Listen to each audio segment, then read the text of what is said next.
Hello, ladies and gentlemen. We are the Lancaster University Comedy Institute, and we are here to provide you an evening of film-themed improv. This gig is in association with, I'm going to point around the room because I think they're all everywhere, in association with the Lancaster University Film Society and the Lancaster University Film Production Society. Don't get confused, one's much more specific than the other. And so, in association with those groups, we are going to have for you, after our interval, stand-up themed around film. Some you know, some you don't, but our first half is going to be improvised comedy. Improvised based on your film-themed suggestions. We all love films, we all have a favourite film. My favourite film is a little indie sci-fi film called Robot and Frank. It's a film about an old guy he's got dementia, so he's starting to forget things. So his son decides he's going to get him a carer. He gets him a robot carer. And the reason I love this film is because it combines the thing I fear most, dying alone and sad, with the thing I love the most, robots. And that's why I love Robot and Frank. But, as I say, we have improv first, and the way that improv works is that we are going to provide scenes for you based on suggestions from you. So first, I'm going to need to warm you guys up, get you in the mood for shouting helpful things out. So, first off, my first little warm-up is I want you guys to shout out your own names. We're starting easy, it's not hard. So on the count of 3, you're going to shout your name. Ready? 1, 2, 3, Jim! That wasn't hard, was it? Okay, next up, sticking with the film theme, what I want from you, I want to hear you shout out that Oscar-winning film that you keep meaning to watch, but you just haven't found the time yet. We've all got one. We've all got those Oscar films we haven't seen yet. You know, there's never the right time to watch Schindler's List. First date? No. Last sleepover? No. Bar mitzvah? Definitely not. Bat mitzvah? Same problem. So, I've given you plenty of time to think. On the count of 3, you're going to shout out that Oscar-winning film that you keep meaning to watch you've never seen. Okay? 1, 2, 3. La La Land. Oh wait, I mean Moonlight. Remember when that happened? That was funny. You know, 2 years ago, old news. You know, for that film, Ryan Gosling, he learned to play the piano. I mean, he learned to play just those songs.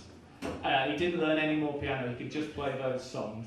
And the things actors will do for money, eh? Chris Pratt, he was a big lad before he did Guardians of the Galaxy. He lost a lot of weight. What's his secret? Getting paid millions of dollars to lose a few pounds. If I got that incentive, I'd hit the gym too. Okay, last bit of warm-up. You're going to shout out the name of your favourite actor. And if you can't think of anyone, you can say my name. My name's Jim. I'm an actor. I've been pretending to be happy this whole night. So, on the count of 3, you're going to shout out the name of your favourite actor. 1, 2, 3, Jim! See? Still acting. I'm not my favourite. I hate myself. So, now we've got everyone in the shouting out mood, we're going to go on to our first game, which is a game which is for some reason called Mary Berry. We don't know why it's got that name.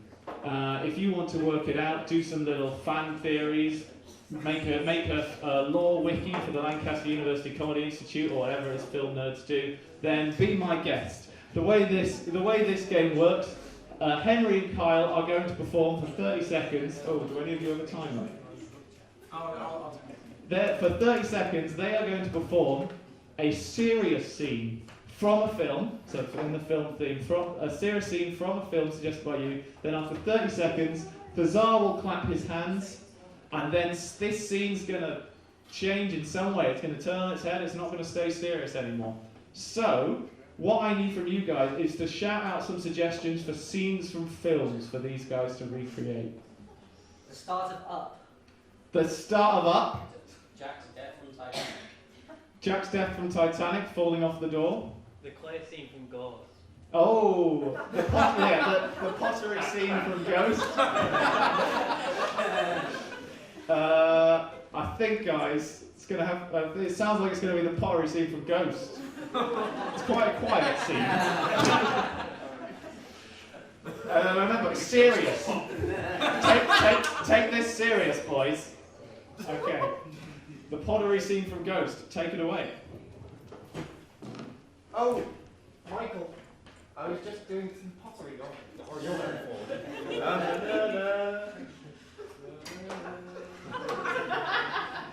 I've actually seen Ghost, by the way. No, I've just seen this bit.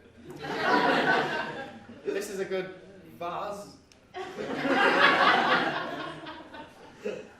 Oh, Michael, you're... I'm such a ghost. Are you? Oh, Yeah, no, definitely a ghost. Yeah. you're a ghost, because I thought you were supposed to go through ghosts. And I just... Whoa, look at that! Whoa, there you go. Yeah. I can feel your erection on my back. No, that's just you've got back problems. Yeah. I do have a history of back problems, but that doesn't excuse the raging stiffy that I can feel poking into my kidneys. I'm sorry. Are we not? Is this not a romantic thing we're having here? Oh, I was just Am I doing. not allowed to be around? I was doing my pottery. You know I do pottery class every Tuesday. Yeah, we do hot pottery class every Tuesday. No, you made it hot. Sorry, you tried to make it hot. I think I succeeded in making it hot. Look, you've made a penis. It was supposed to be a vase. Wow. You wouldn't know. You've never cared about me. How dare you? You've never cared about my pottery, interest. My ghostly hands are covered in clay right now. Of course I care. You're not a ghost! I just think that's not the point. I love you and I love your pottery. Really? Yeah. You love the penis that I just destroyed?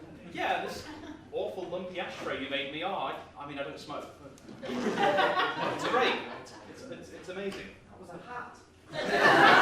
And scene.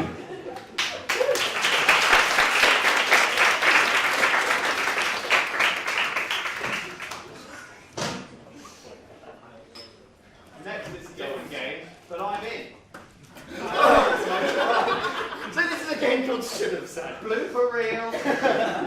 In this game, the improvisers will be performing a scene, but I will be controlling the scene in a way because I'll be able to change what they say by saying should have said. So, for example, Hi Jim, how are you doing? Oh, I just went and saw this great new film. should have said. I just went and saw this bad new film. So you get how the game works. All that we are going to need from you people is a location from a famous film or TV show, please. Any location. Space. Space. That's from that one show, I think. Anything else? The jungle from Jumanji. The jungle from Jumanji. Can we vote on that at all? Wow. Bad jungle, isn't it? Oh, the new one. Sorry. Anything else? Three people are younger than me. Space jungle from Avatar. Alright, you're in the space jungle from Avatar. Take it away. Wow. My hands are long and blue now. Is that from the effect of being the Avatar, or is it just because we're in space? No, I ate some Smarties. Too many Smarties and they turned my skin blue. They took that food colouring out a real long time ago now. Yeah, but we're in the future. Should have said. Yeah, but we're in the past. Because in the future we got a time machine. Yeah, we back got to a world where they still had bad E numbers and Smarties that turned your skin blue.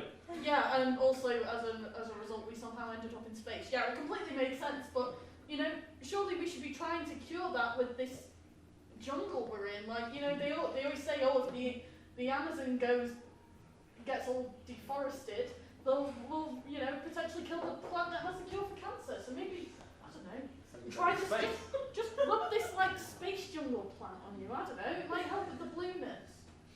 Oh, it's wriggling. Should have said. Oh, it's wobbling. Should have said. Oh, it's flagellating, which means hurting itself repeatedly. It's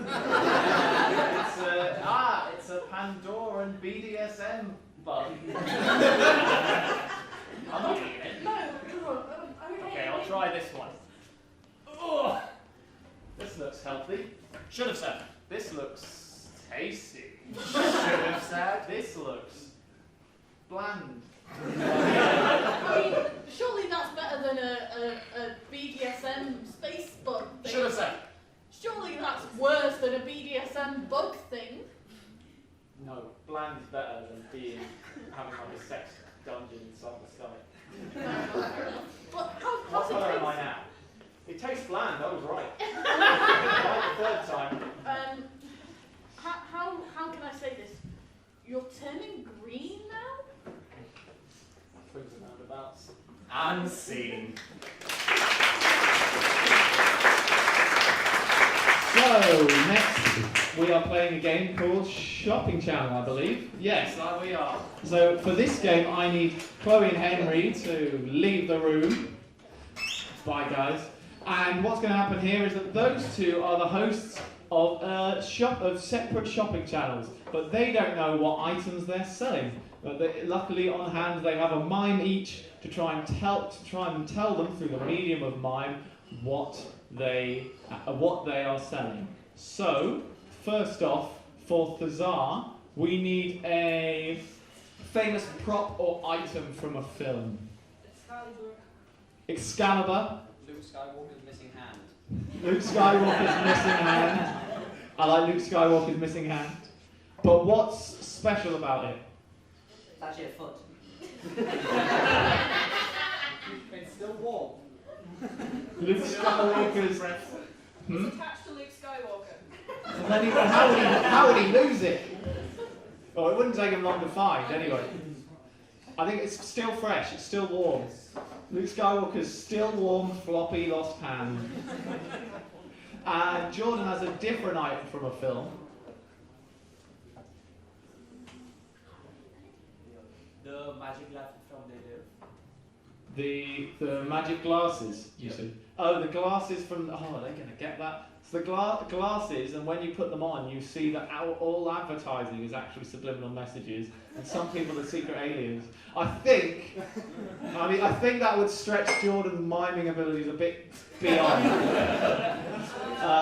Can we get another suggestion? Rose from Beauty and the Beast. Do you know that little rose? Ah, the rose from Beauty and the Beast that slowly dies as he does.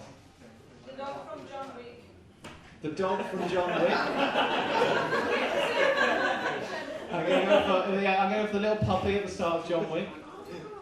The one he goes on a rampage for. Okay. Go on. It's not normally hands up, but Fiction. the what? The gimp suit from Pulp Fiction. Jordan, do you want the dog from John Wick or the gimp suit? Okay, it's the dog from John Wick, but it's wearing a gimp suit. Okay, so Cesar's first item is I've already forgotten. Luke Skywalker's still fresh missing hand, and Jordan has the dog from John Wick, but it's in a gimp suit. And last but not least, we need just a film or TV show that they both will try and mime. The Simpsons. The Simpsons. Incredibles. The Incredibles. I think I'm going to go for The Simpsons. So you try and mime the word yellow. Okay, so The Simpsons will be your joint mime, and I'm not going to recap those items again because I've done it once already, and they're long. So all that remains is for us to say, come back in, Chloe and Henry. 1, 2, 3. Come back in, Chloe and Henry.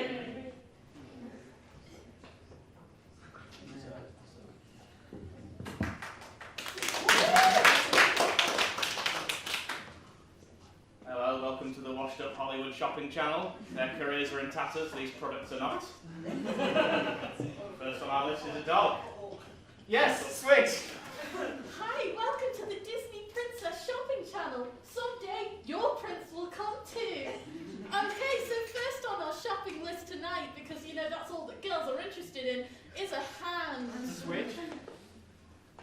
Oh, Me Too 2's happening. Anyway. It's all yellow, it's been shot, it's dead. It's been killed. Yeah, switch. So, you know, when you're not flying away on your magic carpet, your hand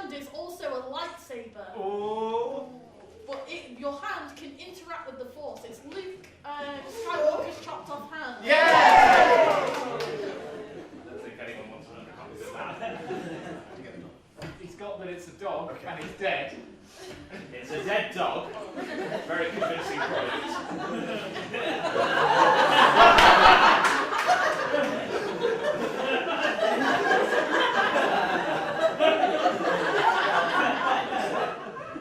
It's a dead dog that's someone in disguise.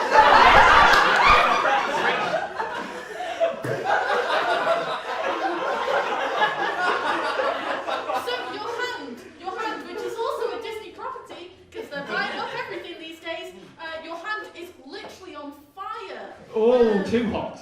A little bit too hot, but it's just like slightly warm. Yeah, sweet. Right.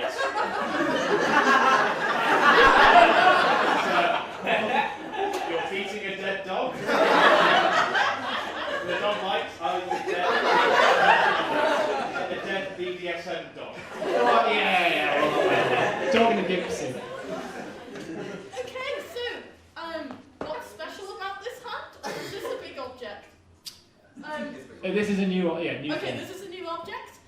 Just like, every few years Disney likes to release a new object, I mean Disney Princess. So we have its 5 things, and the first thing is pregnant. Switch. And after this, we'll have Bruce Willis's wigs, bought once and never used. Right, it's a special item. Yeah. Alright, it's hair. It's the surfing hair boy. Is it surfed up? No. No.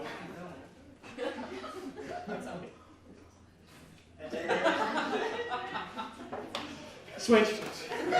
So, the second thing is a guy with a beer belly with really big hair.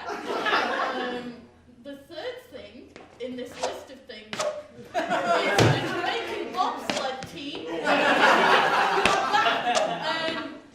And the fourth thing is a so we've got a wide range of things. We've got interpretive jazz, we've got an alcoholic with a beer belly, and what's the fifth thing?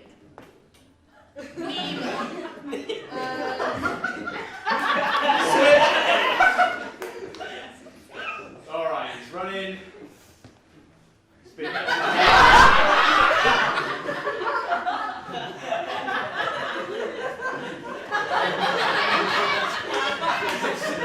Yeah!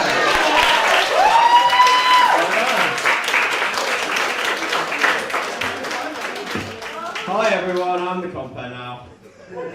Thanks. So we're going to play the next game. This is called Whose Line. So in this game we are going to use the suggestions you put in the pot at the start of the gig. Henry and Jim are going to act out the scene and they're going to read off the suggestions from time to time. So, could I get a crisis that these two will need to solve?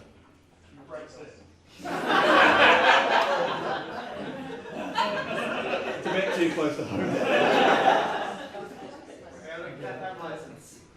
It's a bit too close to home. Anything else? Pardon?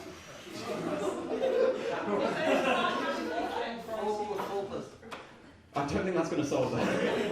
Crises. The house is on fire. The what? The house is on fire. House on fire? Any escalation on that? And it's flying. Your house is on fire. Oh, and also it's flying. Take it away. Jim! The house is flying, Jim! I thought it would be whimsical if we put balloons You on top. thought it would be whimsical if you attached 1,000 balloons to the house. Yes, I said. Did you set it on fire as Well, well? I didn't. There wasn't any helium around, so I filled them with. With hydrogen. Yeah. Were you going to say petrol? It's not how balloons work, Jim! Yeah, no, it was hydrogen. But I left the hydrogen and it caught fire. Right. And I looked at that fire and I said to myself, Marley and me. Which didn't help, Which did had a it? sad ending. Yeah, just like probably this will. will. Yeah. Just like this probably Yeah. will. Jim, don't you remember your high school chemistry class? No. The first thing they tell you about hydrogen? Bionicle movie, The Mask of Light. Yeah, it made sense to me. Never made sense to me either. And neither does this. What are we going to do? Okay. First thing you do when there's a fire, before you get the fire blanket out, you Seth Rogen. Right, okay. This makes me funny. I have a beer. Right. We're incredibly stoned. Now what? What's step 2? The kid from Iron Giant. The kid from Iron Giant. Okay. We We make friends with a robot? That would help, actually. Do you know any robots? I do. I've got him on speed dial. Okay. Under the name Armed Revolt Against Harvey Weinstein. Because that was what I was saving him for. Oh yeah, I remember what they said to him. They excoriated him. They said, can't read that. Yeah, they said horrible things. They said, they called him Adam Sandler.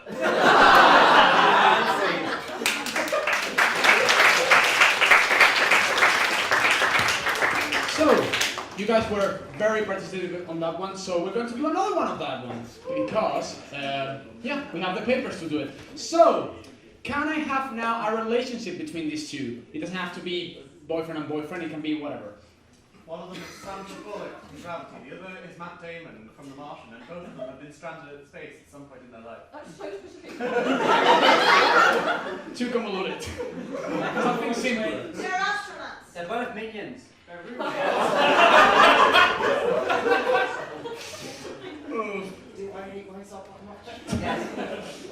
You are both minions. Take it away.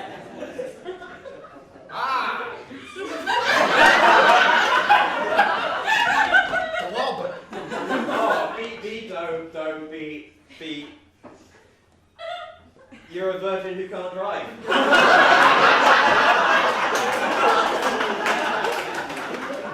Can you drive? Can you speak? Well, I tried speaking another language once, but all that came out was Harry Potter sucks. Damn, you really should have tried it again. Yeah, well, should we get to work on building Gru's temple? I remember what he's called it this time. Yeah. Iron Man dies in Endgame.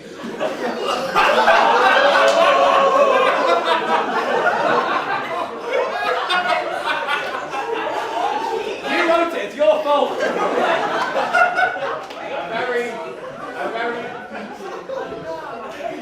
Very topically relevant name. He's a bit of a dick, Drew, isn't he? Yeah, he is a bit of a dick. Although, I called him a dick once, and he just said, "Nutty professor." I think I look a bit like Eddie Murphy. Well, he's the nutty professor. He is the nutty professor, I should have said that. What I said to him was way worse. I said, King Philip from Elizabeth II. Damn, I know, I told you I wasn't very good at English. Alright, I'm going to pass you this brick if you can get to work. Thank you. There you go. Oh, let me just put this down here. Yep. There's one. That's the start of I'm advertising. Well, we don't know which end game, so. And scene.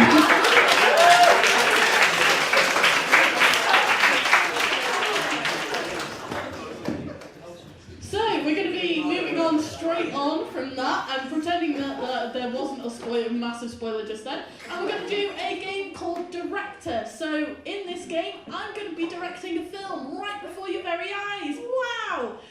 But in order to do that, I need a few things. First off, I need some film genres that this film could be. Crime noir. Romance. Crime noir? Romance? Anything else? Come on. Horror. Horror? Documentary. Documentary? Children's horror? Western. What was that? Western. A western? Western. Okay, I think we've got enough genres.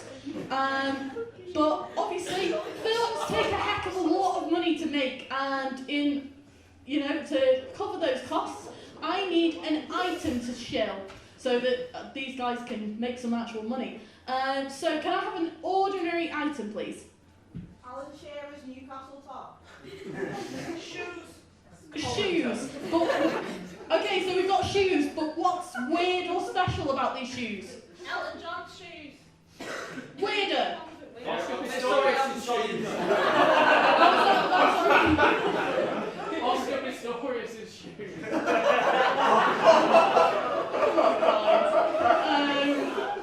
Okay, so we're going to go with shoes that have Elton John inside them. And we need one word to start the scene. Run.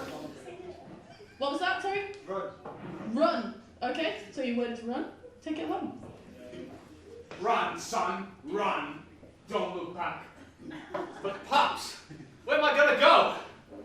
Not here, to a better place, okay? You have to run. I don't want to leave the farm, Dad. Oh, they're going to kill you, don't you understand that? It's because you're a communist. Yes, a Midwestern American communist. Just like you, Daddy. No, mate, don't involve me into all this. Come out of the farm. Come out of the farm. Run. What are you gonna do, Pops?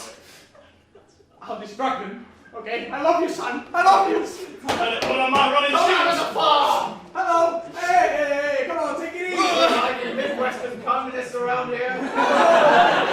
Communism. Look at. Oh no, you're not here. I'm watching from a distance, Pops. Shut up. Communism. I mean, we love capitalism and anathema. Prove it. Kiss this picture of the Statue of Liberty.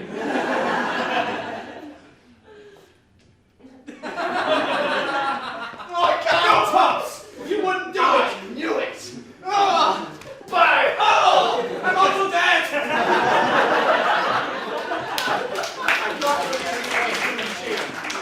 Okay, guys, what the hell was that? Cut that tape. That wasn't like the script I gave you at all. That was exactly like the script you gave me. Oh, was Word it? by word. Yeah. Oh shit, well then it's terrible then. We're gonna have to restructure this whole thing, so I need you guys to do it again, all from the top, but like a romance film. Oh. Now, slight issue. Yeah? That's my dad. Yeah. It's not really, it's for actors. Yeah. I'm not your dad.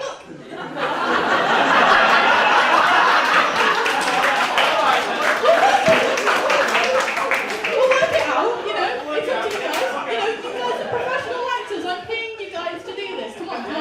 Okay. Take it from the top. Son, leave my house immediately. I don't like that guy with a shotgun that you're in love with. Why don't you care about my love, Father? Because... No, sorry. Thank you, you're so polite.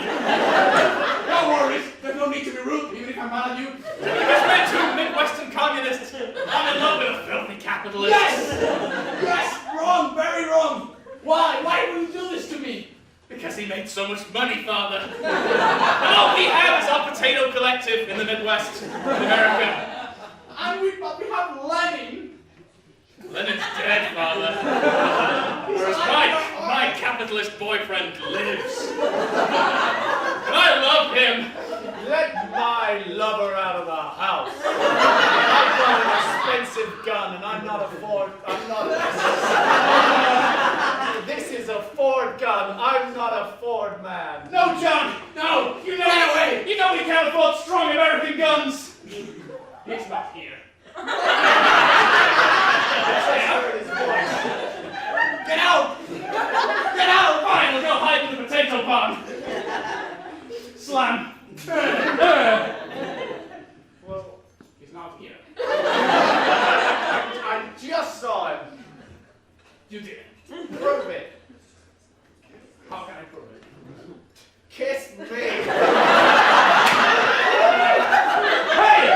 That's my boyfriend! Or... All yours? Oh no, I slipped. Ah!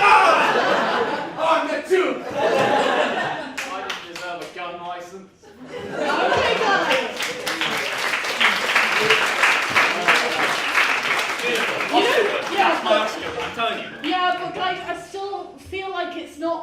100% there. That wasn't. I was giving 100%. Yeah, You're not recording 100%. No, I was. It's just, you know, something's still not right about it.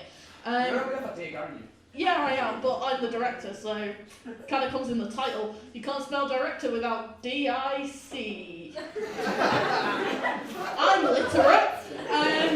But we're going to be doing this whole thing again, but obviously, you know, we're starting to run out of money. So at some point, I need you guys to shill shoes, but they've got Elton John inside. Wait, so is there like one pair, or is there many? There's one pair. Okay, there's one pair. And Elton John is in both. Right. In both shoe size. We don't. Did you chop them in half? Yeah. Like down the middle. I had to. So the left side is in the left shoe and the right side's in the right shoe. How is this making money? It will do. Trust me. It's you know, Rocket Man's just come out. It's big property. But I need you to do that again, but like a children's horror. So think like Goosebumps. I think you can do that. Okay. Take it away. Okay. Son, I need you to be calm. They're coming, okay? They're coming. You want to be fine, okay?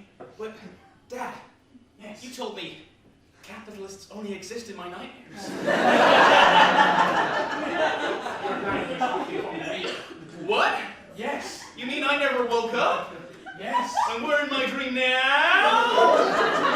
Don't worry, son. I came here to rescue you. But you have to run, okay? No matter what happens to me, you have to run. I'm looking for Henry! I know his fears! He's spraying with the rockets and capitalist run, son! I have your mother's face! Oh, damn, you're beautiful and I miss you. But you're not her. Where's Henry? I'm here to give him a spooking. He's going to use his knife fingers to cut public funding. His greatest fears, yes. Get away from him, okay? He's not here. Oh yeah? Prove it. How should I prove it? Yes, you can come in if you want. I don't know. What would prove it? How do you prove the absence of something? I mean, Shouldn't rest my hands on my rest my face on my ow. He's not here. You can leave now. I mean, you look like this face's husband. I do. And he was very traumatized by that time he walked in on that face in that face. Shiny and shabby. And so, by playing a manifestation of his fears, I'm already naked. Yeah, go on, let's bang. Dad, the old gardener gave me the key. I've been finding the feet. What? He's not what he looks like. It's not what it looked like, son. It is. And you're freaked by it.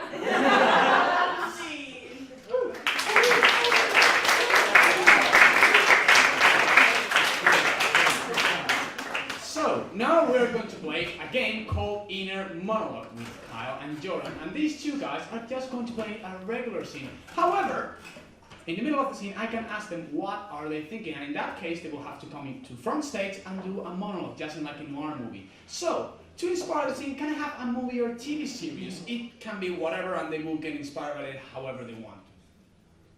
Flushed away. Oh. Something else? Flushed away. Breakfast at Tiffany's? Do you want to do Fast Away? Okay, take it away.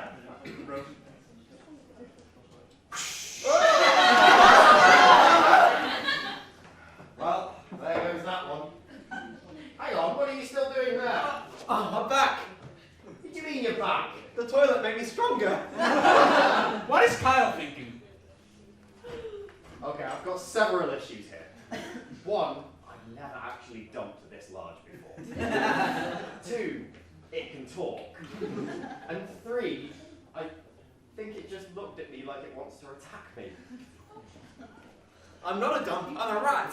Which Doesn't really explain why I can talk, but still. Doesn't really explain any of it. I'm back for revenge. Revenge? That's right. You were going to flush me I away. did flush you away. Yes, but now I'm back, so I'm going to kill you. How did you get in my toilet with my big dump? I was underneath it. What is John really thinking? I was on top of it. Riding it like a big old rodeo.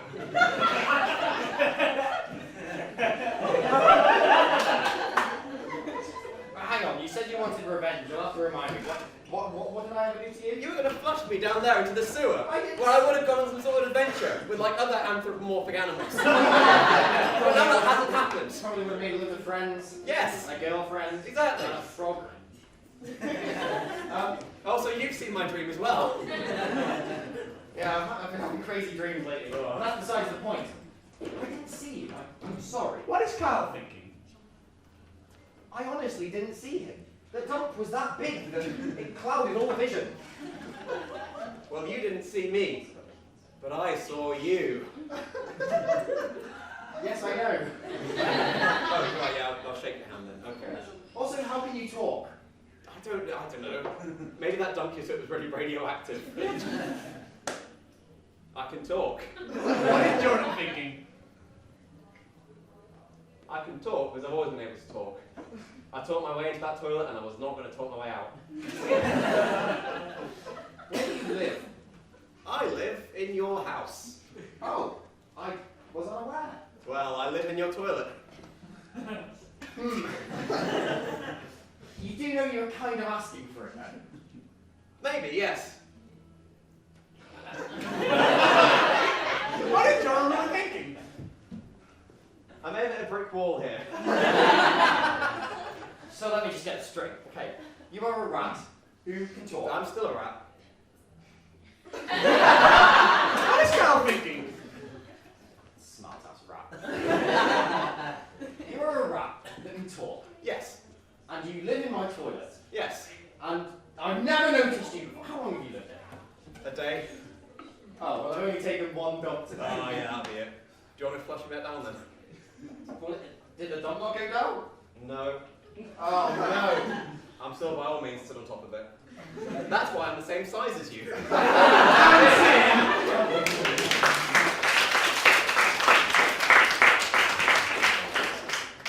Well, if you want to do good improv, hand it to the flushed away crowd. Have you enjoyed the improv this evening? Now, we've got one game left. We only have one game left. And it's called Typewriter. So, for this game, Kyle is going to be writing us a book or movie from scratch. So the first thing I need from you guys is I need a name for this book or movie. Bend over. Bend over. Any advance on bend over? Bend over now.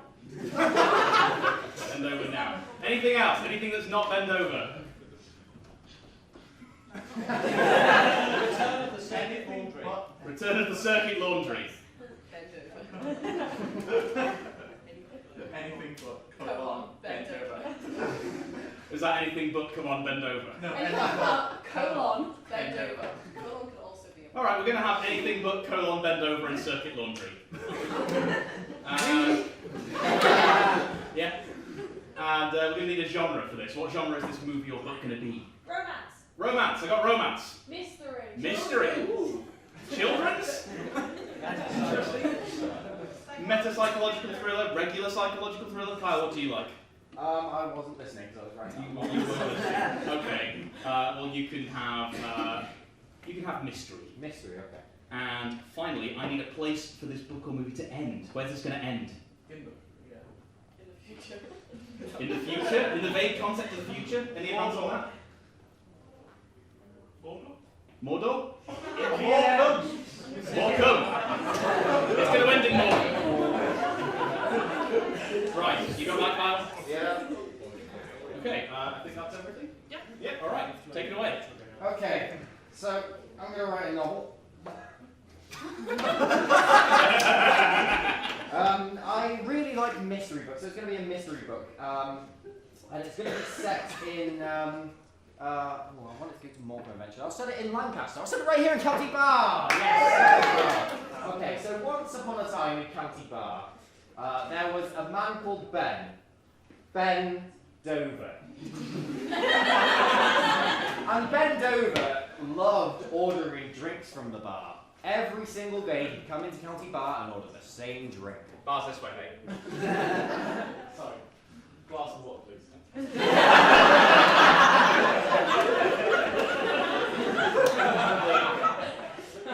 I have to make some money. And you just come in here every day. And legally I have to give you water. I think that's a law.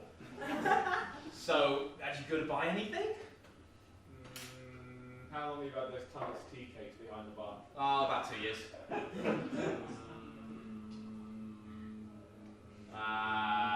glasses of water. I'm thirsty waiting. Yeah, fair enough, mate. So after drinking gallon after gallon of water, day after day, Ben eventually thought, you know what, maybe it's time to spice things up a bit, and he ordered something rather exotic. You still here? Yeah. I decided I'll take your advice, I'll get something else. Yeah, what are you going to get then? Ice. Ice. You want a drink with the ice? Water. That's when mysterious Mr. Ice appeared at the bar and had a few words for Ben.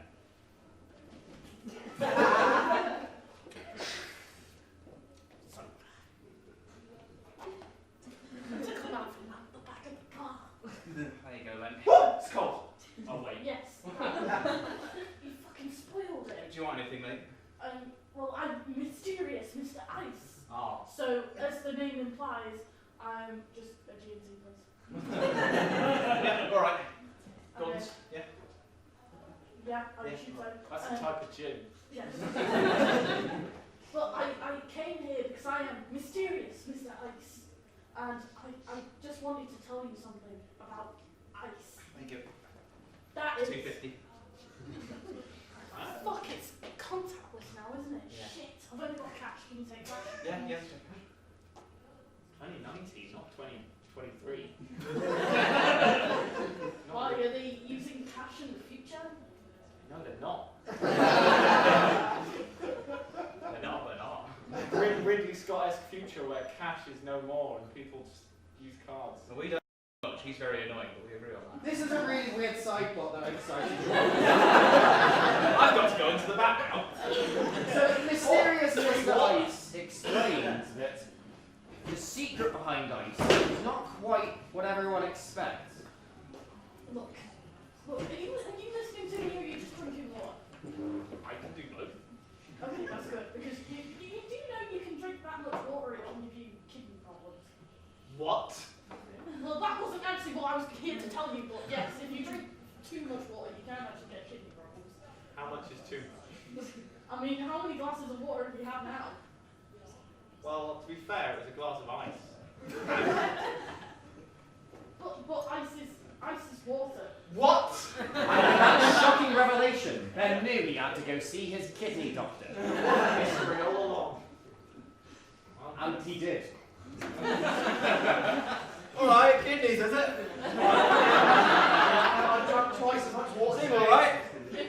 I mean, what noise would they make if they were wrong? Oh. Yeah, if they were wrong, they'd make a sort of a higher pitch. We've got a few blokes out there with kidney problems, like a xylophone. Sorry, I shouldn't say that. That's not in my credentials as a doctor. So I'm fine. Yeah, fine for now. But don't drink another glass of water, or you might not be. What do you mean I'm going to have to change my drink of choice? Oh yeah, definitely. Oh no. I'm gonna have to stick to the steam from now on. Oh, see ya.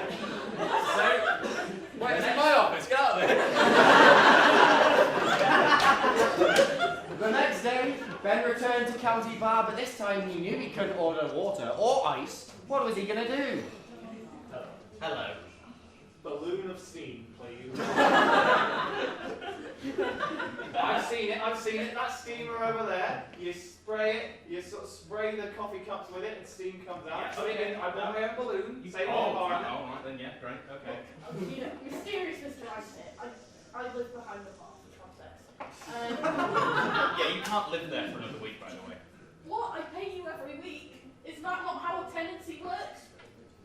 but I've just found out it's illegal to live on the floor behind a bar, so you can eat it. There's your steam. Look, wait. Look, mysterious Mr. Ice. Can I get this with ice? And you get your balloon of steam with ice. Yes. You know that steam is water and ice is water as well. That was my line. My kidneys! In an emergency, Ben was rushed back to the kidney doctor, who had to perform emergency surgery. Doctor, look! There we go. Kidneys out. Oh, what happened to the new ones? Oh, here they are. In the pocket. Doctor, steam is water. What? Well, I have the same problem as you. Let me just drink this glass of steam I've got here. No. Well, Doctor, I've been drinking 3 balloons of steam a day like I was dead. You're the kidney doctor now. Can you fix my kidneys? I've got one spare. Well, that'll have to do. Surgery's easy. You might want to sew it up. Nah. So now that steam was fine because Ben was the best kidney doctor ever, and apparently the last one was just incompetent, everyone can drink as much water as they like. And I'm going to write montage of people drinking water happily now. Do you guys want to buy any actual drinks? What have you got here? Drinking water is perfectly fine now. No, I know, but we've got like beer and whiskey and... Oh, you disgust me. What? It's just simply not like a cool, crisp glass of Water? Mike, can I talk to you in the back room? Yeah, sure. What's going on? Right, you know the only reason we serve those other drinks is because it's unhealthy to drink a light amount of water, right? Yeah, no, it's Nobody actually likes them. to stop people from dying. Yeah, well now people aren't going to die. We can get rid of them. Fuck it. We're at a water bar now. Wait, you mean we can charge people for water? Oh no. And there's only one place on earth we can charge people for water. Where's that? Morecambe. And with that, Clean that. the owner of County Bar decided to close the doors to County Bar for good and set up shop. Hey, I'm here. Oh, sorry, mate. We're going to Morecambe then, yeah? Okay, yeah. Meanwhile, in Morecambe, I'm so thirsty, but also I don't have any money. Look, there's a thirsty man on the street. Well, better put County Bar there. There, mate. Wait, open the door first. Oh, yeah. All right, mate. Want some water? Yes, please. I'll charge. 50 quid. 50 quid? Plus shipping. Plus shipping. From there to here? Oh, all the way from Lancaster, mate. Yeah. All across the canal. Yeah. Oh, I don't have much money. How much have you got? £51 and a spare kidney. He's got a spare kidney. We can stop selling water and start selling kidneys. We have to get the kidneys first, so we can trade the water for the kidneys. Well, I see you right now. Well, hang on, there's one. Thank you. There's your starting loan. Oh, thank you. Now then, should we get the rest of Morecambe's kidneys? Yeah. so the owner and investor in County Bar took Ben's kidneys and traded him for water. And now we see what Ben did with all the water he just earned. Well, I gave one of my kidneys away to a man at the hospital, and he just took the other one. So, I'm in trouble. And in County Bar Morecambe, which had just stopped selling water and started selling kidneys, we see the wild success to end the film.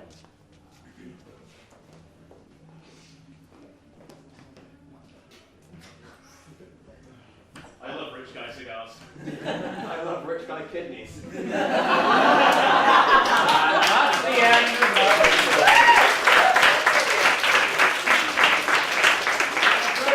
that was the improv section of of the evening all done with. I hope you enjoyed it. We're going to take a short break now to give you a chance to go get another drink or go to the toilet or do whatever it is you want to do within 15 minutes. But don't go anywhere because we will be having stand-up, film-related and non-film-related stand-up after the break. So stick around and we'll be back in about 15 minutes. Woo!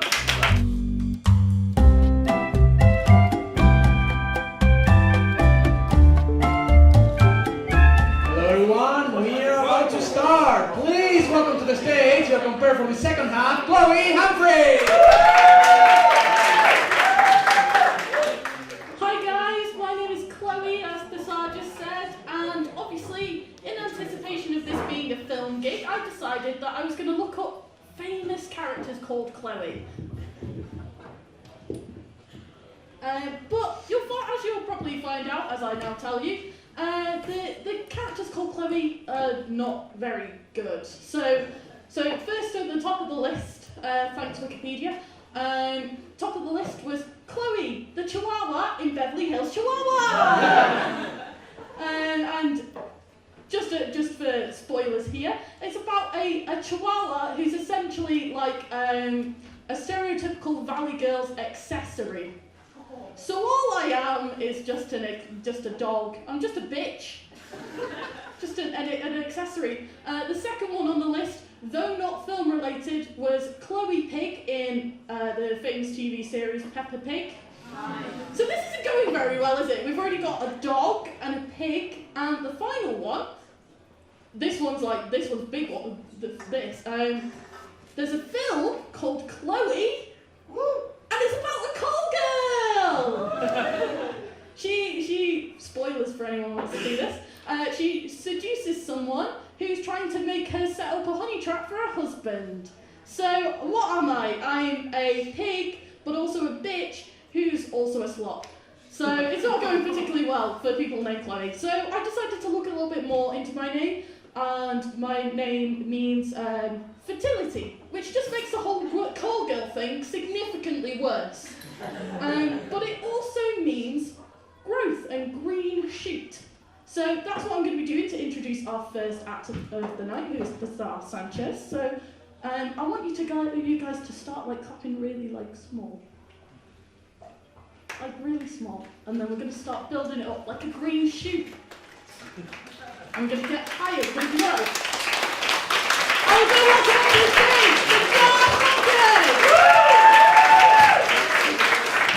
Hello, thank you very much. So we all have our weaknesses, right? We all have a little kryptonite. For example, you, what's your kryptonite? What's your kryptonite? Tell me. Oh God, Channing Tatum. Interesting, because from your face, I thought your kryptonite was going to be gunshots. You seem like a person that is weak to gunshots. It's true. Oh, I have power with this. So, my kryptonite personally is rom-coms. Not because they make me weak, it's because they suck the life out of me. Yeah, guess the title to give us a warning, right? Like rom-com. What the fuck rom-com? Romantic comedies. Why do we call it rom-com? It doesn't sound like a genre of a movie. It sounds like a Black Ops operation, Operation Rom-com. It's awful. Can you imagine if we started calling every single movie genre like that? Horror movie will be horror mob. A historical drama will be his drum. What will be the next thing? Called science fiction sci-fi. What the fuck? In what kind of universe will we live in? But no, the reason I really hate rom-coms is because they have an idealized version of love, something that I just don't share with. I think they're too over-idealized. To portray my point, to illustrate my point, I'm going to create a rom-com in front of you right now. A high school rom-com to make it even more cheesy. So, in a high school rom-com, we always have, the girl. She's the cheerleader, and she's the captain, and she's clever and independent, at the same time as pretty. And then you have the boy. The boy is a nerd, he's shy, reserved. He likes physics, and math, and robots. And even he's a nerd, he's fucking hot! Because the actor that plays him is 24-year-old! Why do rom-coms keep doing that? Like, oh yeah, this is a high school, but it's played by a 24-year-old. What's this movie called? Twilight! Have you seen Jacob from Twilight? That guy's supposed to be 17. 17? 17 my ass! 17 my balls! 17 is the number of abs that he has under his t-shirt. Stop lying, Ezra Jacob. You can't fool anyone. What? Oh. Well, was 15 when he played a 15-year-old in Twilight. I checked last time we watched it.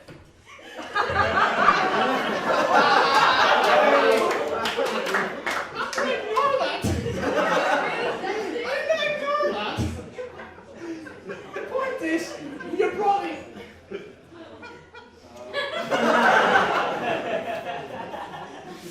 What are you saying? That like Twilight is not a rom-com? Of course it is a rom-com. It has romance in it. And it's fucking hilarious. If you don't find Twilight hilarious, you haven't been seeing it the wrong way. Sober. Anyway, back to our little story with, the girl and the boy. The girl, she has like feelings for the guy because he's very nice, he's intelligent, and she has daddy issues and he's 24. But at the same time, she's dating this buff guy, the quarterback of the football team, and he's a complete jerk. He bullies the poor nerd because we all know that you cannot have muscle and be nice at the same time in these kind of movies. And the guy is like, oh, I really want to talk to that girl, but she's too way out of my league. I really want to talk to her. So because he can't talk to her, what he does is like stare at her in the distance and have a picture of her in his locker, because that's not creepy at all. Seriously, if you want to be romantic, have a picture of the person you fancy.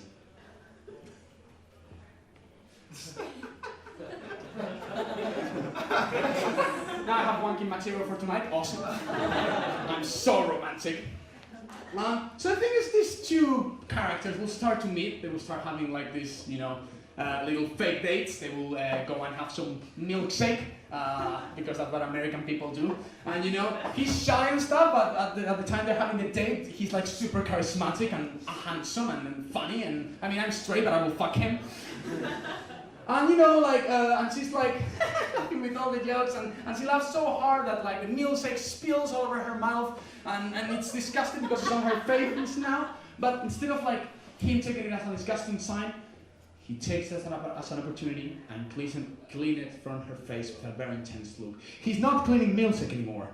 He's making her love with his eyesight. And then they will go to an open field with grass. It's all green and it's night, and they will lie and they will look at the stars, and he will be like, "Do you see that star? That is blinks right there. That's Frida. It's the star of love." And the legend says that as long as it blinks, love will be in this world. And it's blinking now. And she will be like, "That's a plane." And they will look at each other, they will be very, very close, their faces will be almost about to touch, but they will not kiss.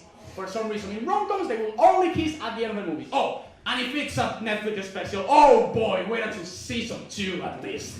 They will not kiss. Writers will always find a reason. A phone call, someone enters the room, Brexit, there's always a reason why they can't kiss.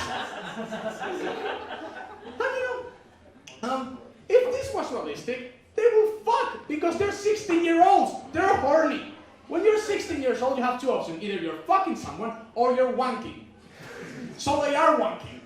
Every protagonist from a rom-com are wankers. I'm one step. Anyway, let me portray you how it will be realistic. Okay, this is how a rom-com will be realistic. So after like watching the stars and all that, he will kiss her. He will take her to his room. She will make love to her, but this time not with her eyesight. This time with his penis. And then after they finish, they will be like, "Oh, that was my first time. It was my first time too, and it was beautiful." No, it wasn't. You're 17. You're an idiot, and you didn't wear a condom. So you're going to be a father now. Actually, no. You're going to prison because you're 24 and you fucked a minor. Thank you very much. I've been Cesar Sanchez.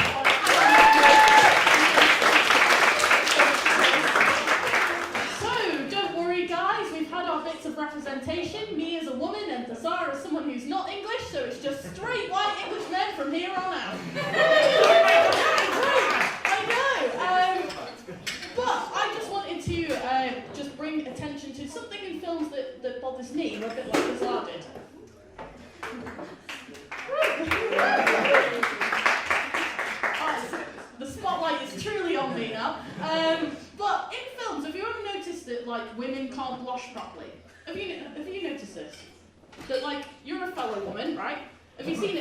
films when women like are in the shower and they don't wash properly? I don't watch those kind of films.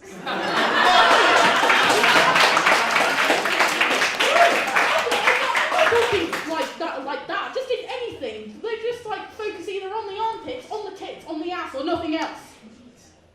Yeah, see, somebody's nodding. That means my point is valid. But yeah, like films can be annoying in that way, you know, how like, you know, women can't wash properly, they've also got no hair on their body whatsoever, they're also like beautiful whenever they step out of anywhere, and in some films, if the continuity's that bad, they'll step out of the shower perfectly dry!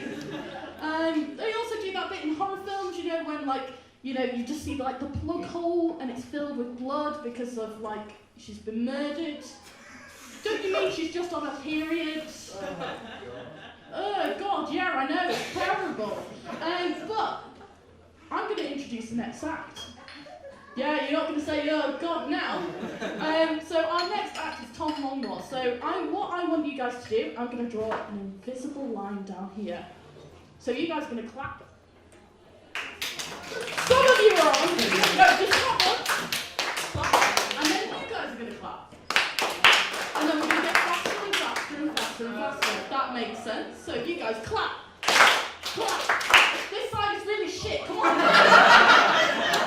Like, yeah, come on. Do it again. Show me how it's done. Clap. Come on. Okay, so we're going to do it properly this time. You've had your trial runs. Clap.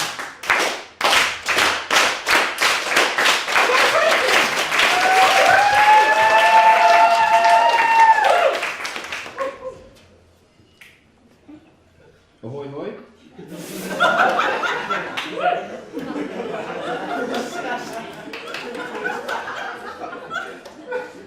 I don't know a lot about film, but fortunately I have my sister who's a little bit of a film nerd. Hell, she even studies film and media. So like, if any of you guys have any like film-related problems, please go to my sister and she'll sort you out. Now, I'm studying for a master's in philosophy. So if you guys are having a problem finding work, you come to me, and we can empathize together. Me and my sister, we have this film game that we play. It's basically a quote game. So one of us will say a quote from a film, and the other person has to guess which film it's from. But the fun of the game is you make it really obscure and difficult, and you're supposed to guess it on your first try. And it's such an innovative game that we decided to have it trademarked. And I'm very happy with it. So let me give you some examples of just how crazy it gets.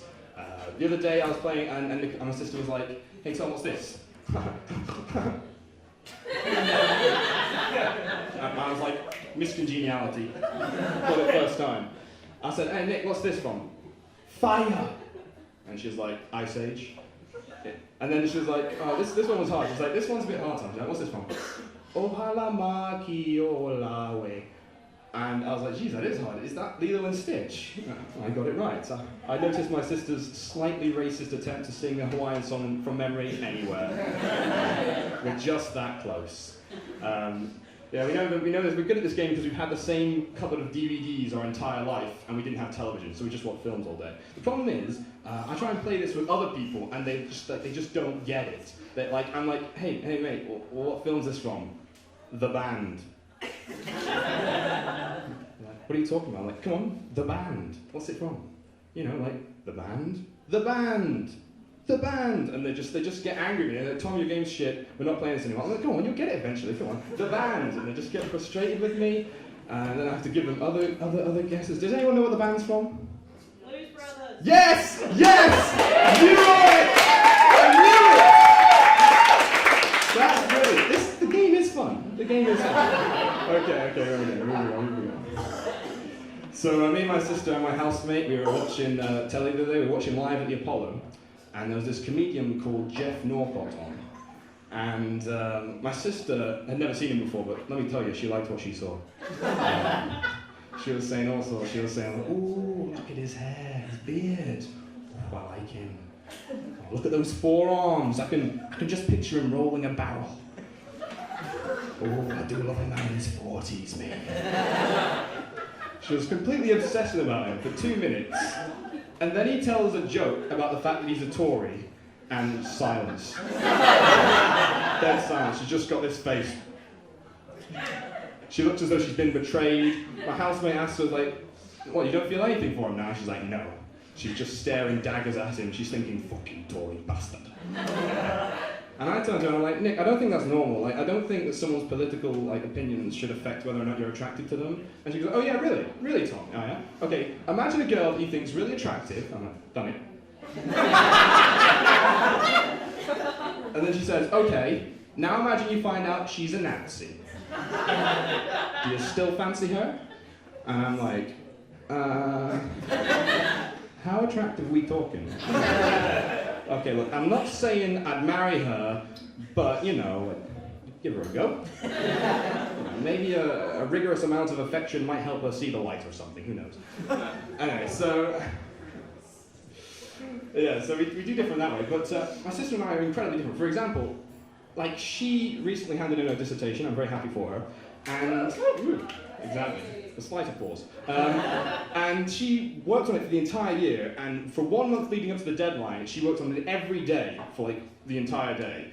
Now, I wrote my dissertation in 10 days, and I slept 3 times during those 10 days, and it was like the worst experience of my life.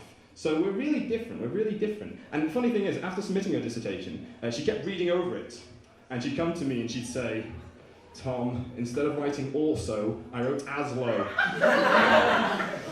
Look here, I wrote American instead of America.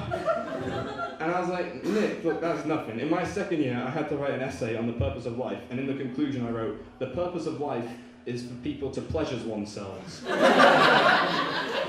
And, like, poor phrasing on my part, but maybe I'm right, you know. Who knows, who knows. Anyway, so like I said, I have a problem with procrastination. The other day, I came to my sister with a problem. I was freaking out. I was like, Nick, I've got 2 5,000-word essays to write in 3 days. And you know, it's nice to live with a family member who's so caring and considerate and always there to, you know, give you advice whenever you need it. And she says, well, you've only got yourself to blame. Thanks, Nick. That makes me feel better. Yeah, so actually, I was so freaked out about procrastination that when I decided to do a master's, I decided that I was going to write my master's dissertation on procrastination, thereby understanding it and overcoming it.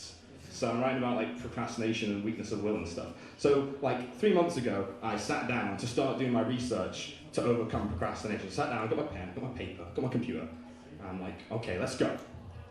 Let's go. And then I'm like, oh wait, hold on. There's a video here on how to make an obsidian sword.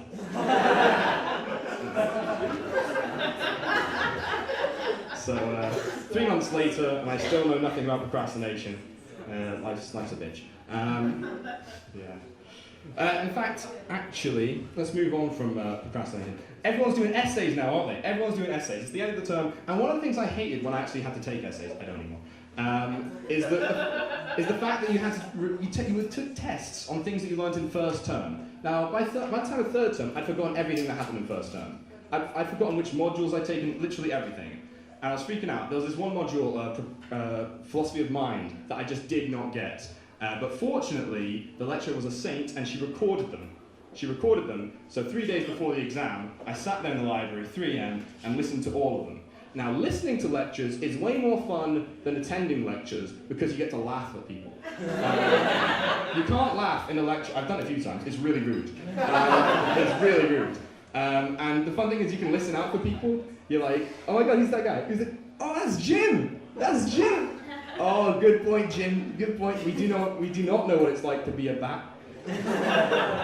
My favourite point was, this is like 4 lectures, 3 AM in the library, and this one guy started talking, and I absolutely adored him. He was an arrogant asshole, and he was arguing with the lecturer, he was being a right dick, kept on going for so long. And I found it so funny because he was completely wrong, and he knew absolutely nothing. I was sitting there in the library for about 5 minutes, just like this. I'll recreate it for you. I was like this. Yeah.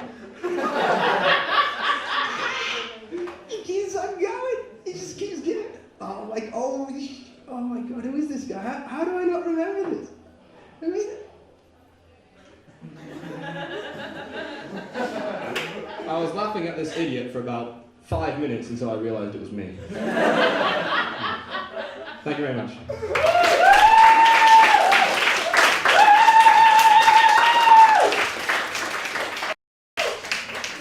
I kind of lied when I said it was straight white men from here on out. I'm back again, I'm really sorry. But before I introduce the next act, I just want to get a few more favourite films. Mainly because I don't know about films, so I'm going to guess about what favourite films are about. Guys, favourite film? Probably Star Wars. Right, okay, I don't know a lot about film, but there's been a lot of them. Every Star Wars. Yes. So they fight with the lightsabers and that's about it. Yeah. And there's little teddy bears and they do things. So you like teddy bears. Are you a furry? Your favourite film? Moonlight. Are you sure you meant Moonlight and not La La Land? Hey, we've already done that joke this evening. Oh, wow. Moonlight for the win. So Moonlight, does it take place entirely at night? It's so good. It broke my soul. What, break my soul to watch a film seems a bit much of a commitment. Seems like a lot. Yeah, because it's at night. Okay, so we're going to ask for one more film. You please. Right, mine's Whiplash. Whiplash. That's got the drums in it. Yes, I know something. But other than that, what happens? There's drums and people play the drums and that's it. Somebody gets hit by a car! Okay, that's a bit of a turnaround.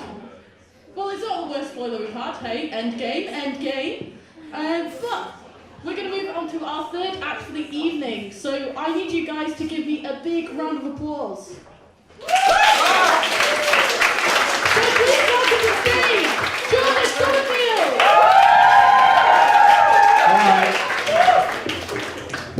Right, we're going to do a little bit of caller response, okay? Right. We all love caller response. Okay, let's go. Right. Okay, so repeat after me. Film. There's only 3 films, sir. Film. Question answer. What do we love? Film. When do we love it? Now. Why do we love it? Film. Well done. So that's the film bit over.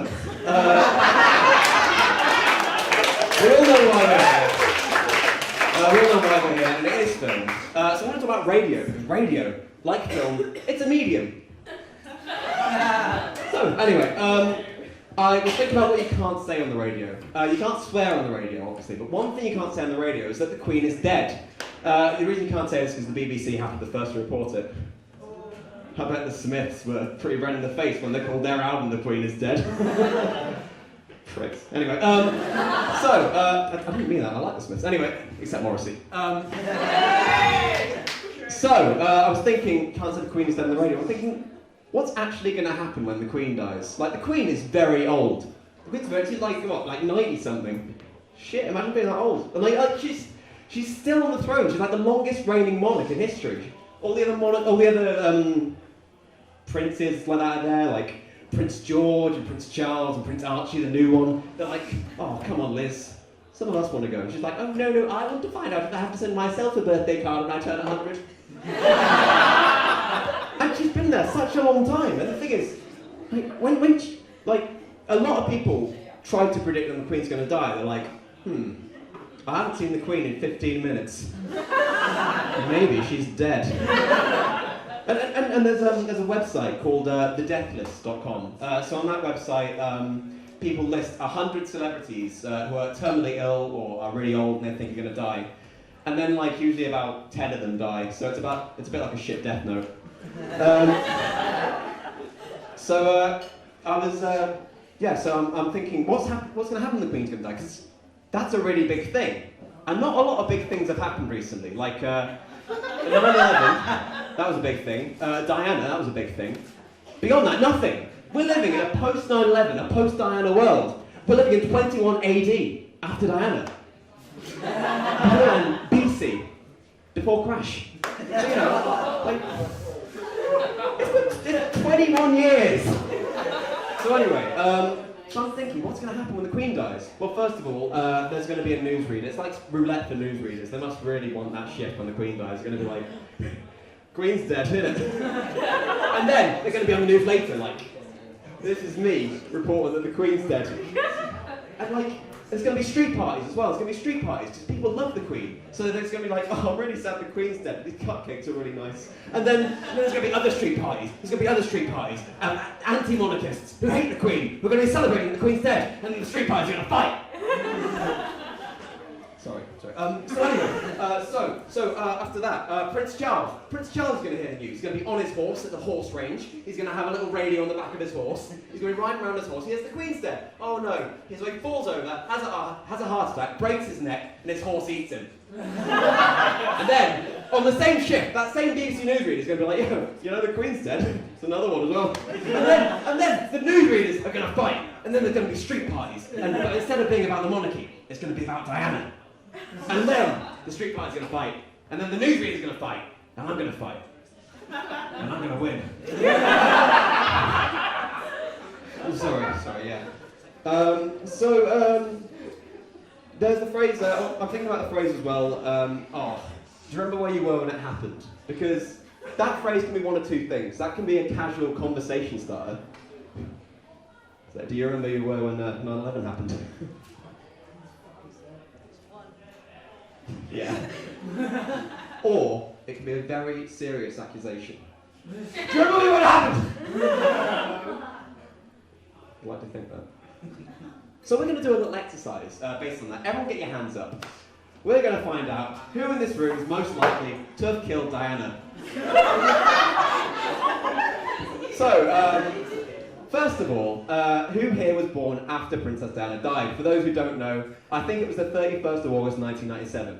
If it wasn't then, it was around then. Put your hands down. Before. If you were born before it happened. Okay, everyone get your hands back up again. It's confusing. Put your hands down if you were born after Princess Diana died. Oh, it's a lot of you. Really narrowing down the prospects. So the next question is...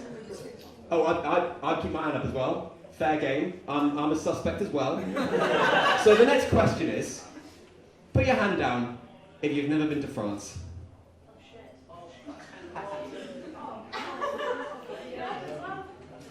Put your hand down, next one. If you've never killed a member of the royal family. I didn't say which royal family. okay, everyone who had their hands up, put their hand up again.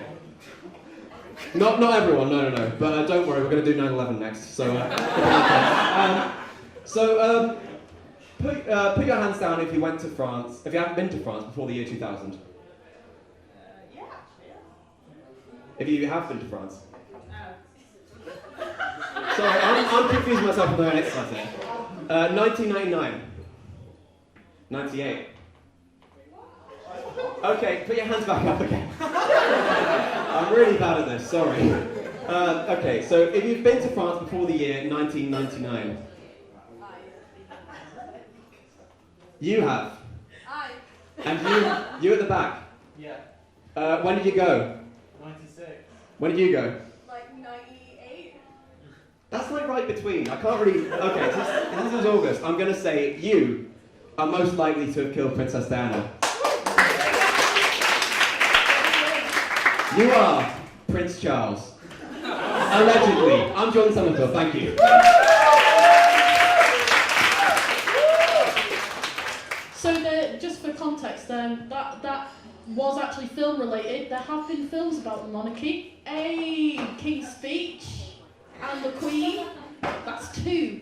But we're going to move straight on to our next act. It's Jacob Heppleston.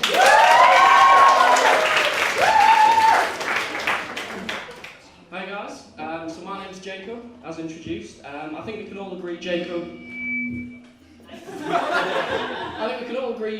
is a fairly common name, or at the very least it's easy to pronounce, you'd think. Yeah? Yeah?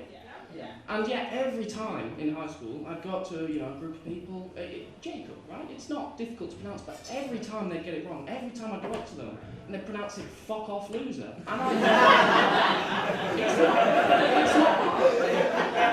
People puzzle. But I'd get them back back afterwards when they had their injections. Now we all remember in school getting injections. Some would faint, some would cry, but I was always pretty cool about it. It was never a problem. I was always cool about injections and just needles in general, to be honest. I think it was because my mum is a nurse and my dad is Whitney Houston. just getting started. No, my parents are both actually teachers, so all the time I get this, don't they live in the school? No. They turn the home into the school. / prison. No, they, I've had actually what I regret to describe as a nice life, I guess. Which, sure, it's good in a way, but so many famous comedians have had like a struggle, they've had like a twisted past, and they've used this darkness, this hurt, this pain to create laughter and comedy, and I can't do that. So, I'm left with two problems, right? So firstly, no struggles, no issues, nothing to get over, to create comedy about. And my second problem is I'm very angry at my parents for this. So I thought, 2 birds, 1 stone. I told the police that they molested me. Ha! Take that, Mum! Got it. I'm here tonight because I like comedy. I always like telling jokes, so I thought I'd try it tonight, but it is my first time, so be gentle. Thank you. So there's one thing I don't like about comedy, and that's this free pass rule. Now, for those of you who aren't familiar with it, the free pass rule is basically you're allowed to make stereotypical jokes about a certain group in society as long as you're part of that group. So, for example, if you're part of a certain ethnic diversity, you're allowed to make jokes about that particular group in society. If you're a member of a certain part of, the LGBT community, you're allowed to get away with jokes about that. And I object to this. I don't think, if the joke's offensive, they shouldn't be allowed to make the joke, no matter if you're part of the group or not. Now, I would never do that, even if I was part of the group, and that is why tonight, because I have morals, I have ethics, tonight I will not be making a single paedophile joke.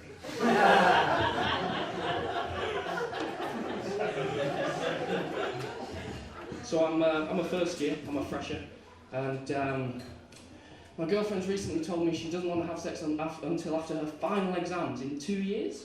2 years? Yeah, tell me about it.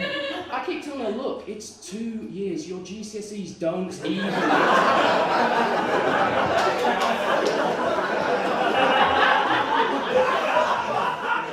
Now, hold on.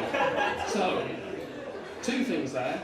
The first one, for some of the keen observers among you, you will notice I did make a paedophile joke, but I've done this for 2 reasons. The first one is called hiding in plain sight.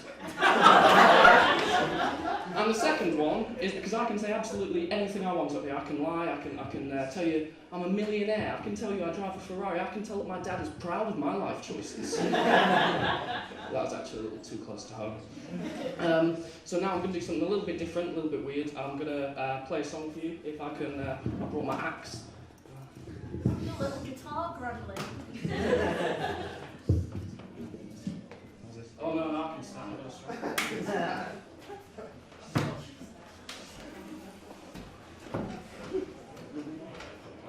There we go. So, I've written a song. I'd just like to, a little disclaimer at the start. What I tend to find is whenever I sort of play this song, certain members of the audience, particularly certain female members, tend to sort of go a bit crazy for me. Please respect the art. It is just the song, okay? It's called I'm a Fucking Loser. Are we ready to rock?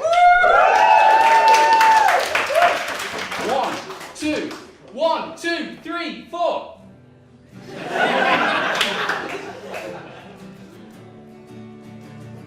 I can't actually sing, but we're all in this together now.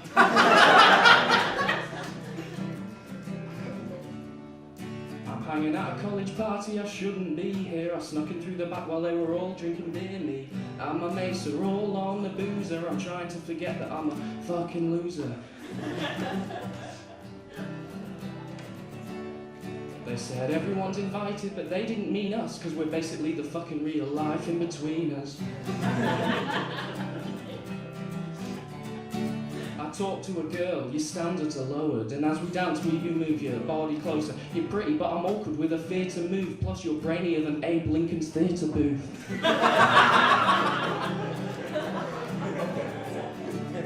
walk you home after. It's just the two of us. We take a bigger detour than Christopher Columbus. Fucking history jokes. Get to your door and I start to seduce you under a street light that's brighter than my future. Maybe now I've become a ladies' man. No more Valentine's written to my own right hand. We go up to your room, I just crave your approval. Everything you're gonna see comes straight from Google. Oh, Google. Push me on the bed and suck on my foreskin as I shout out, oh, Jeremy Corbyn!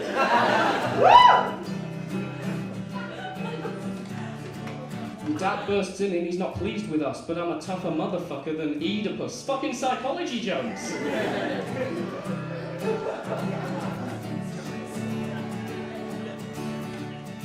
What the fuck are you doing in my daughter's bed? And then my mouth answers before it checks with my head.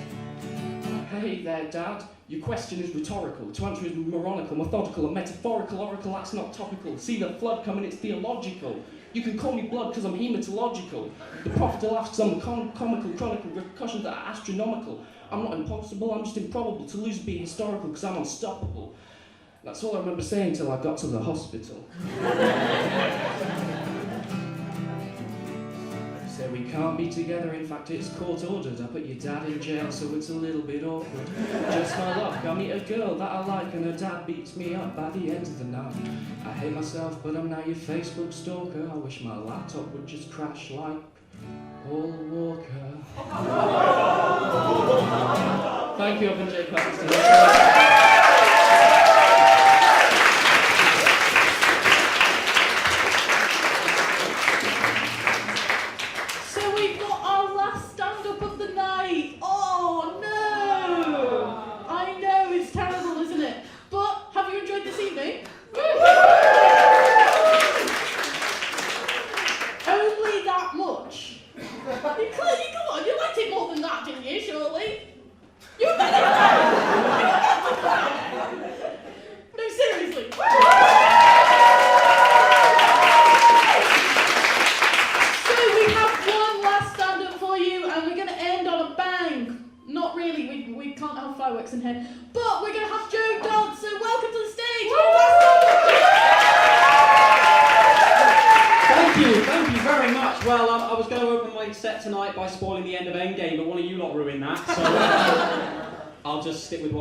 This is a film-themed gig, plays right into my hands. I love films, I've got too many favourites to count.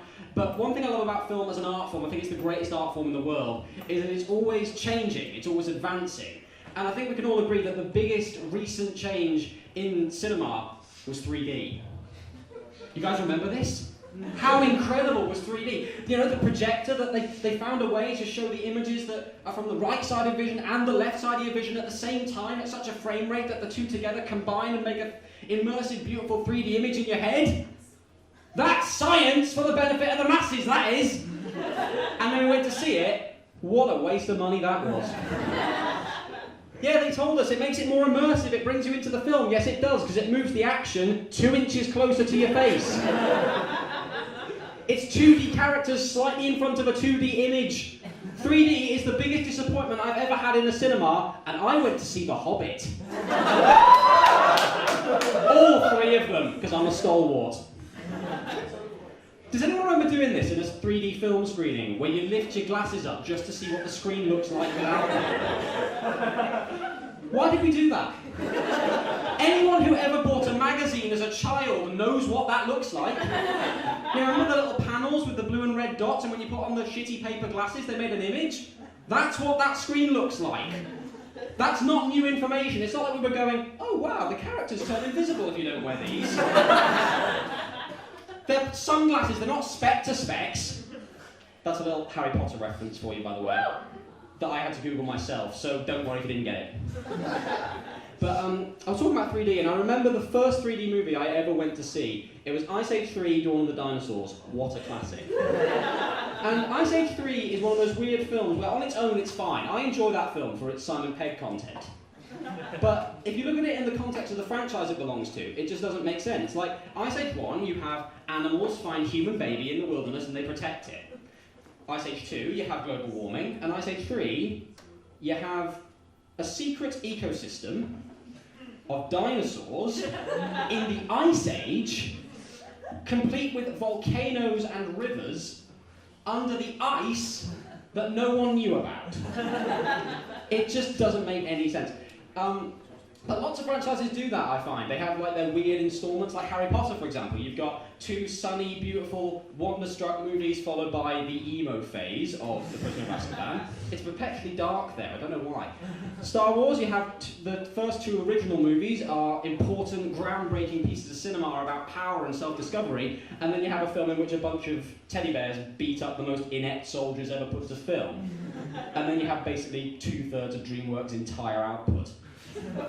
And just to be clear, I'm not saying any of those films are necessarily bad, except DreamWorks. The Boss Baby. What the fuck was The Boss Baby? But it's just they don't gel with the whole franchise. However, there are franchises that have their bad installments. And I think the worst one for me is Indiana Jones. Now, if you're not particularly aware of Indiana Jones, what it is, it's the series of films directed by Steven Spielberg and produced by George Lucas. And they're about this archaeology professor in the 30s who goes on perilous missions all over the world to find historical or religious artifacts. In the first one, he finds the Ark of the Covenant. In the second one, he finds these Hindu holy relics. And in the third one, he finds the Holy Grail. And all this while still managing to be a complete cynic about religion as a concept. Go figure. And then there's the fourth one, which features him surviving a nuclear blast by hiding in a fridge, and then immediately losing his job and going on this mission to resurrect the most generic alien of all time, with a character who's so Shia LaBeouf it can't be healthy, while it's pursued by Kate Blanchett's character, who's about as Russian as John Wayne wrapped in an American flag. It's a ridiculous film. And now, get this, I find out literally a week ago, they're gonna make a 5th one! Are they doing this just to piss me off? Well, they're executives at Paramount going, hey, the little fucker's about to do his first set for the Comedy Society. What's he going to do it about? Indiana Jones will let him release a 5th one and mess his head up. Just leave me be! But the funniest thing about how bad that film is that you can tell Steven Spielberg never wanted to make it in the first place. Seriously, you load up the behind-the-scenes feature on the DVD of that film, and the first thing he says is that he didn't think the franchises needed a 4th film. And yet he made it. So I'd have really loved to have been a fly on the wall when George Lucas tried to convince Steven Spielberg to make that terrible film. And because this is a comedy gig, I'm going to do it for you.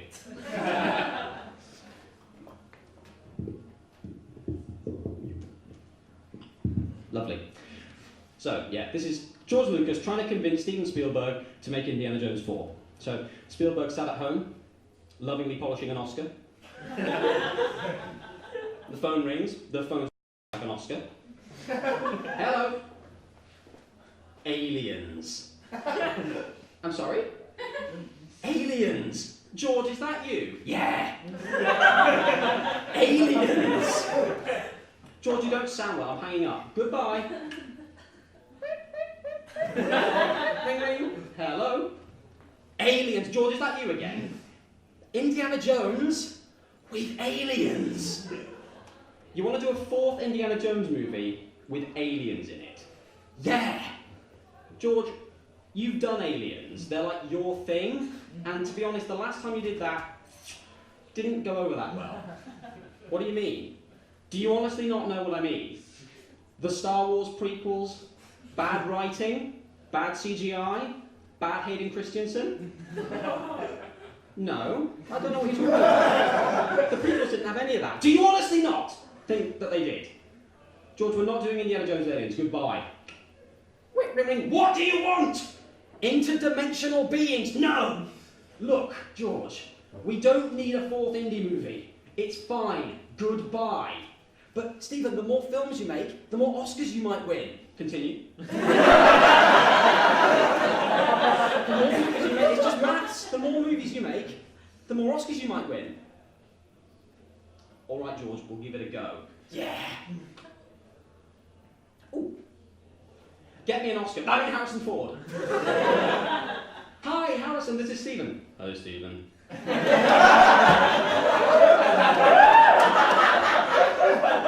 What's going on? Nothing much. We're thinking we're gonna make a 4th Indiana Jones film. Great, I'm so excited. You sound it. Yeah, of course you have to be part of this. I know, I'm the guy. So what's this one about? Well, it's about aliens. Fuck off. Okay. I'd like to speak to Kate Blanchett, please. Hi, Kate, this is Steven Spielberg. Sorry, you're gonna have to speak up. I'm on the red carpet right now. I can't hear you. Sorry. Hi, Kate, this is Steven Spielberg. Oh, Steven, hi. Nice to talk to you. How are you doing? I'm fine. Look, we're going to make a 4th Indiana Jones film, and we'd really love you to be a part of it. Oh, that's amazing, Stephen. I love those films so much. And I tell you, my schedule's completely free right now. I can do this film, I promise. That's amazing. So, what's this film going to be about? Well, we're thinking it's going to be about aliens. Oh, sorry, did I say my schedule was free? Something's literally just come up right now. That means I can't do that film. Goodbye. No. Just do it! Get me Shia LaBeouf.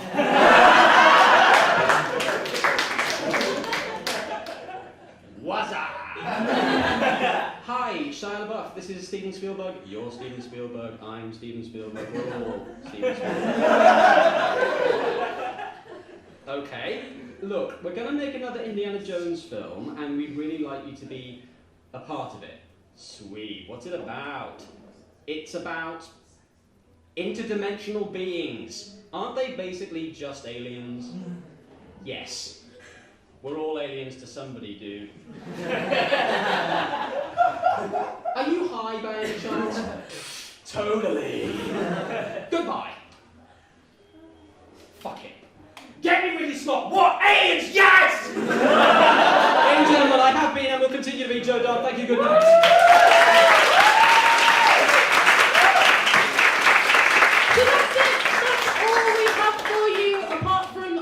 Of spiel, yes, it's that time of the gig. So tonight has been a union of 3 societies: the Lancaster University Comedy Institute, LUFP, and the Lancaster Film Soc. For the Lancaster Film Soc, they meet every Tuesday, 7 o'clock in Elizabeth Livingston. I can say words. For LUFP, they have their big showcase that they have every year coming up. It's on the 17th of June, and tickets will be available on their Facebook page soon. And finally, we've been the Lancaster University Comedy Institute. If you think you enjoyed what you saw or want to do better than we can, come along. We have a meeting tomorrow at 6 o'clock in Bowling North Seminar Room 20. It's our 10th anniversary, as we found out about half an hour ago.